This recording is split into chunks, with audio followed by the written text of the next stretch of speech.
This is a good thing. Exclusives are a good thing. Yes, being forced to buy a $600 piece of plastic to play one individual video game is a good thing. Anyway, what's going on? In today's video, we're going to be responding to the Amazing Lucas's video called Phil Spencer Should Step Down. So sit back, relax, grab your Xbox, and get ready to sell it for a PlayStation. Oh my goodness. So, for the benefit of the gaming community, alright, that means for PlayStation and Xbox and Nintendo. PlayStation, Xbox, and Nintendo. There's a certain platform you are leaving out, and I don't know if that's on purpose or not. But you forgot about PC that literally has billions of users on it. And well, to be fair, he left out mobile games too, but mobile games, they suck. So Phil Spencer needs to step down. It's done, it's a wrap, it's game over. That's right, Xbox is over because some random YouTuber said so in his video. I'm being dead ass right now. I'm being serious, okay? Because I came across this interview. He's at the Xbox interview, the Xbox podcast, and eventually the question arises, right? Given the big acquisition, the biggest in gaming history. I'm not sure why he decided to move his camera to a shittier position, but whatever, man. Bit of a nitpick. Of Activision Blizzard, they're naturally asking, hey, what's next? Like, what's gonna happen, in response to COD? What's gonna happen with new games? What's gonna happen with exclusives and stuff like that? Which is natural, right? I want people to understand this is a good thing. Okay, this is the last time I'm gonna mention this, I promise, but dude, those jump cuts with the camera moving around is really starting to piss me off. Like, this guy moves his camera around, records a video, moves it around, records a video, moves it around, records a video every 5 seconds for absolutely no reason. Exclusives are a good thing, okay? They're not bad.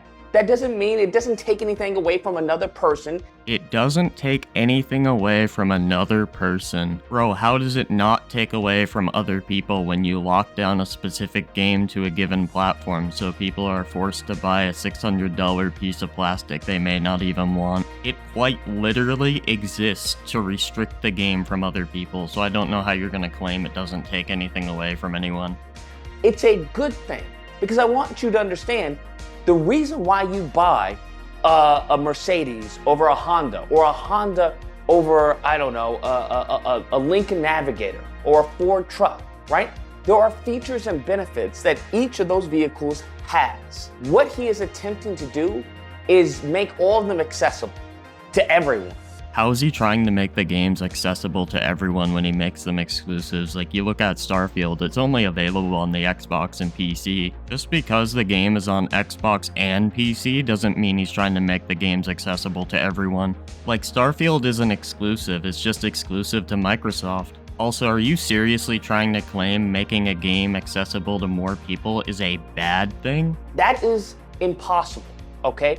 Not only is this dumb, but this is bad business practice. Yes, it is bad business practice to allow more people to spend money on a video game. It is bad business to sell more copies of your video game and make more money. And for the one guy down in the comment section typing out a comment about how making the game exclusive to the Xbox is gonna push more Xbox sales, first of all, the consoles are sold at a loss anyway, meaning Microsoft loses money every console sold. And second of all, how many people out there are seriously gonna go and drop $600 here in Canada anyway on a brand new console just to play one exclusive video game? I mean, motherfuckers nowadays can't even afford bread because the price of everything is so high. By having the game on PC as well, it allows those PC players who wouldn't go out and buy an Xbox to buy the game, which means more money for Microsoft and more games for the gamers to play. I don't know what to tell you. Listen to me when I say this. Competition is good. Well, no shit. It is good, okay? He comes out and says, well, I don't want to do any of that, all right? I don't want people to miss out. What on earth is he talking about? What he's talking about is the fact that he doesn't want PC players, and I think mobile as well with cloud streaming, I'm not exactly sure how that works, to miss out on the game because they don't have an Xbox. Miss out? What do you mean miss out? When he says miss out, he's talking about missing the opportunity to play the game when it releases because it's not on your platform. This should not be complicated to figure out, especially when you're like 35 to 40. By the nature of the gaming industry, people are going to miss out. Those who don't have a Nintendo Switch, they're gonna miss out on the next Bayonetta. Nintendo exclusives are completely different from the PS5 and Series X. Nintendo has to use exclusives because the console itself is underpowered compared to the PS5 and Series X. And for Nintendo, every time they sell a console, they actually make money, whereas Microsoft, and I'm pretty sure Sony as well, lose money on every single console sold. And whatever Nintendo is doing is working extremely well, considering over 120 million Nintendo Switches have been sold. People who don't have an Xbox, they're gonna miss out on the next Gears of War. People who don't have a PlayStation 5, you're going to miss out on Spider-Man 2. And you started off this video by saying this concept of keeping games off of other platforms is a good thing. Like, how is it a good thing to miss out on either of these games? Like, you gotta be fucking kidding me, dude. That is how the world works. We have no goal of somehow trying to use Call of Duty to get you to buy an Xbox console. What? So it is, I want the Call of Duty Nation to feel supported across all platforms. We've been on the other side of some of those skins and times, even this beta, like it wasn't on Xbox the first week. Like I don't think that helps the community. I don't think that helps the game. What? Okay, let me break it down. Call of Duty has hundreds and millions of players. We can go ahead and assume that maybe 30% of all Call of Duty players are playing on a PlayStation, and now that Microsoft owns Activision, they are going to be making money even if the game sells on PlayStation. Like, they are going to be making money off of every single PlayStation sale, every single microtransaction sold on the game. Why would Microsoft cut off a revenue stream of millions of players when they still profit off of sales on PlayStation? Because whether the games are good or not, hundreds of millions of people play Call of Duty. It's one of the most popular games out there. And believe it or not, most people do not buy consoles for exclusives. They're buying it to play Call of Duty. They're buying it to play Madden. So by owning Call of Duty, they can just profit off of all of these PlayStation players spending money on the game. What are you talking about?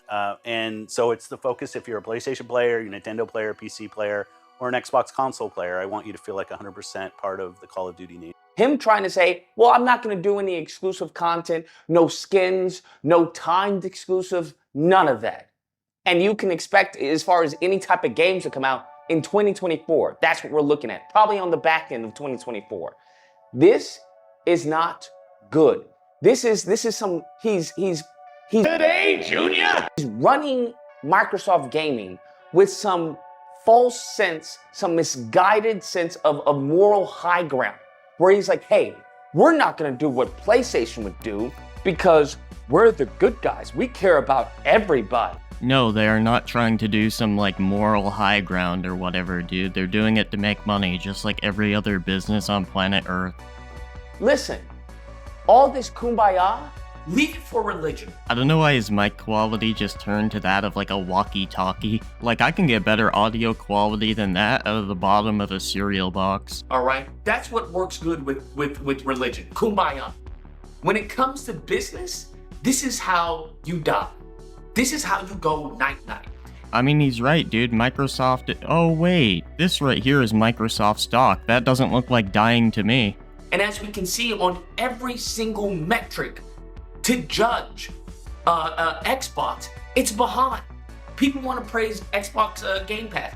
It's behind. The sales are low. As far as gathering new people to Xbox Game Pass are on the decline. While they might not be gaining new people at the rate they were before, they still have a ton of people subscribed to it, which is still making them a ton of money. They're raising the prices. That's one of the benefits of Xbox Game Pass. Hey, you get to play our exclusives, but with the Game Pass, you can play them instead of paying $80. You can just pay $16.99 a month and get access to it. But the thing is, unless you are a fan of indie developers, you're not even getting the benefit of Xbox Game Pass because Xbox is not producing any noteworthy exclusives. I fail to see how making a game exclusive just automatically makes it better. I'll agree that there are some filler games in Game Pass, but there's also some great games like Doom 2016, Doom Eternal, you can play Starfield in there. And then you have games like, I don't know, Peppa Pig and shit. What are we talking about? Are you guys really excited to play Redfall? Think about this, okay? Just because there's one shitty game on Game Pass doesn't represent Xbox as a whole, just like how Forspoken doesn't represent all of PlayStation. Competition is good. He is damaging the entire Xbox legacy at this point. It's not a good thing. You've damaged as far as Gears. Where's Gears? They have just rode Gears into dust, okay? Into dust. I love Gears of War. I love that franchise. They have driven that into the ground.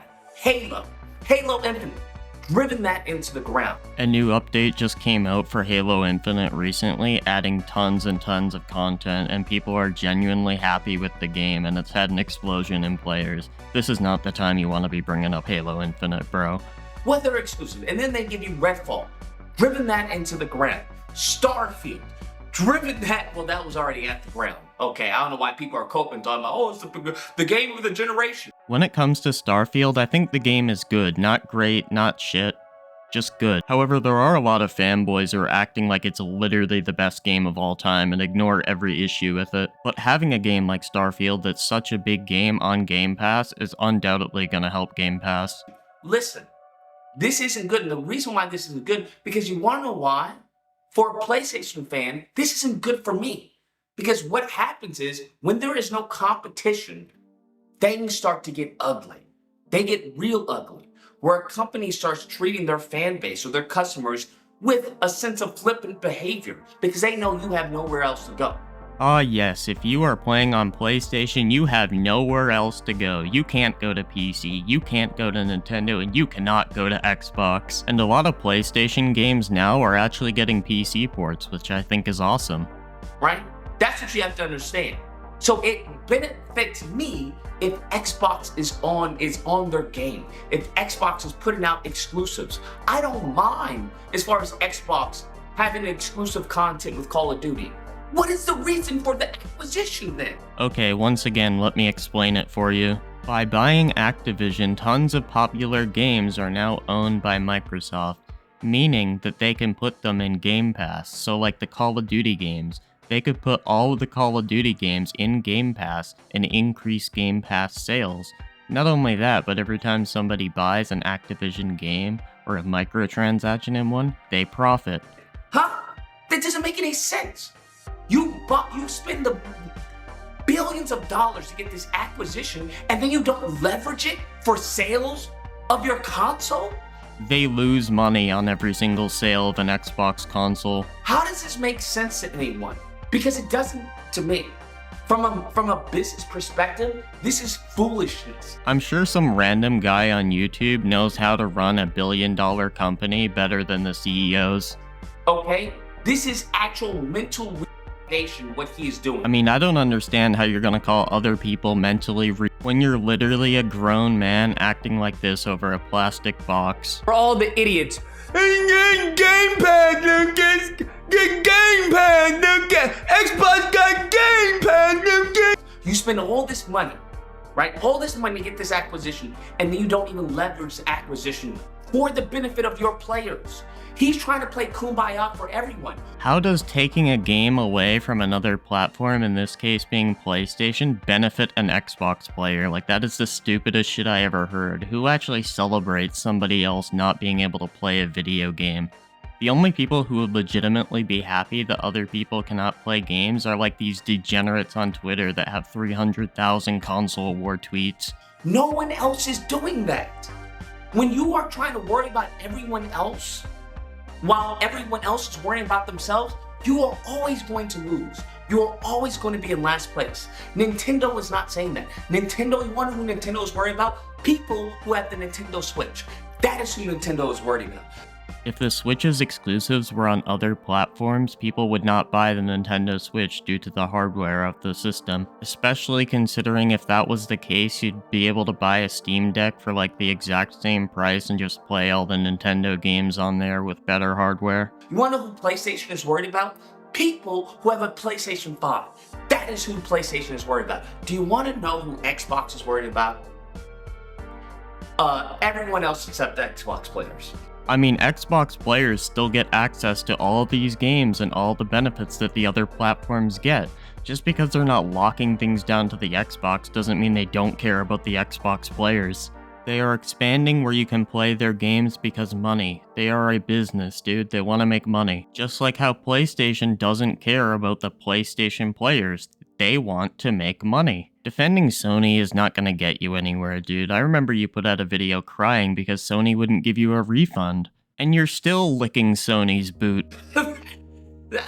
That's who he's concerned with, okay? He's concerned with PlayStation players, he's concerned with Nintendo players, and he's concerned with Xbox players, okay? He needs to step down. This is nonsense. Nonsense is a perfect way to sum up your video, to be honest. Like, you're seriously sitting here trying to tell people that you would be able to run $1 billion corporation better than the CEO. Xbox players should be fuming. They should be completely agitated. They should be demanding him to step down. Because he's not doing any benefit towards your console. He's not doing any benefit towards the gaming community, towards the gaming industry. Like I said before, all these CEOs care about is money. They don't care about the fucking gaming community, bro. It's an L after an L after an L after an L. I mean, that pretty much describes your opinions, L after L after L after L. And you're in a worse position than where you previously were. This is frustrating to me, brother. This is frustrating to me as a PlayStation player. Bro is unironically getting mad over a platform he doesn't even play on or like. You say I'm frustrated as a PlayStation fan as if it's like some badge of honor, bro. You're saying it as if you ran through the trenches of World War II with gunfire flying towards you as you rush to help up your wounded teammate. I wish somebody would come out and say, you know what?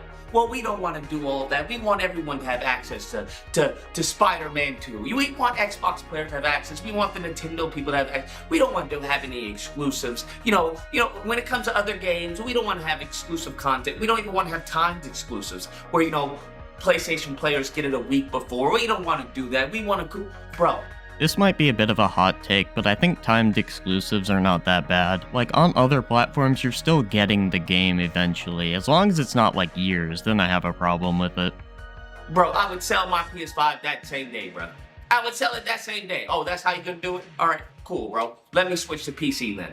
I mean, you admitted it right here. The only reason you bought a PlayStation is because they took the games and locked it down to that platform. So you're saying that without exclusive games, without games being locked down to a specific platform, you do not see enough value in the PS5 to go out and buy one, and you would just make a PC. But you're here somehow trying to defend the fact that you had to go out and buy a console which you don't even think is worth it in order to play some games. And that brings us to the end of this masterpiece of a YouTube video. So what's the moral of the story? This guy knows how to run Microsoft better than the fucking CEO. Anyway, peace.